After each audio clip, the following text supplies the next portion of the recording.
today to lay the foundation of understanding the difference between a role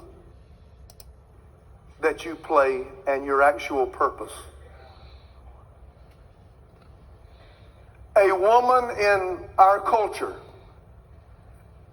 it's difficult to be a woman in what we call our Western world culture. If you think it's hard here, you need to go east, where a woman has no rights at all. She's owned property. But there have been many changes to the role. I did not say there's been a change to the purpose, because the purpose originated from God. The role comes from culture. And in American culture, I don't think we're in a generation where a man or a woman really knows their purpose, because the roles are so mixed up and confused. I am a history buff, and in history, I don't think we are fully aware of the effect of World War II on this country. If you go back 50 to 70 years ago, there were no divorces. I mean, none. Nobody got divorces, and you didn't have unhappy people. You didn't have men and women going and seeing psychologists because they were not happy. The roles of a home in our earlier cultures, our fathers and grandfathers, were clearly defined.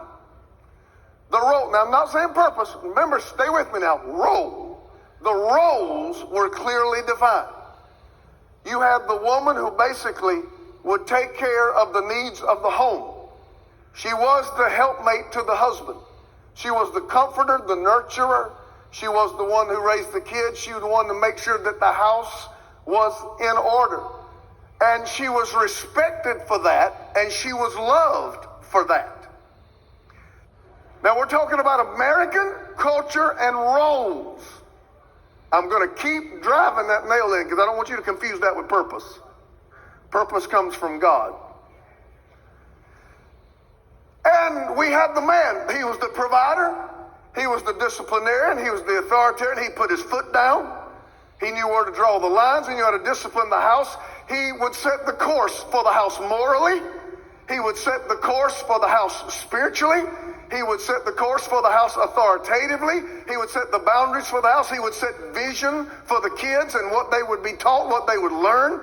Their moral constitution was supposed to, most of the time, flow out of the man. Then World War II happened, and we shipped hundreds of thousands of men to Europe and Japan.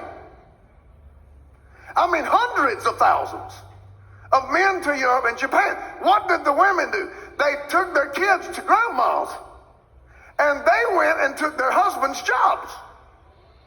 So now all the women are working their husbands' jobs in the factories. And we're building ships, and we're building guns, and we're building ammos, and we're keeping the lights turned on, we're keeping the electricity going, we're keeping the turbines going. We got the cotton mills, we're making our own food, we're going our own industry, we're industrial revolution out of it. All this stuff's happening, and the women are going in and taking all the jobs. So the war's over. It's 1945. The men come home, two problems. There ain't a woman at home, and he ain't got a job. So his entire role, having a job and having a woman at home, his world has imploded. Then the women's movement, after they worked their husband's job, said, wait a minute, I can do what he can do. Okay? And I'm here to tell you women now, God did not make you like a man. You are not a man. That ought to be freeing to you. You ought to say, thank God. And so the man is now in a very difficult place because the only thing he has that the woman doesn't is strength. So he is frustrated because she's taken his role, but he's stronger than her. So now domestic violence is at a skyrocketing, I mean skyrocketing rate in our culture.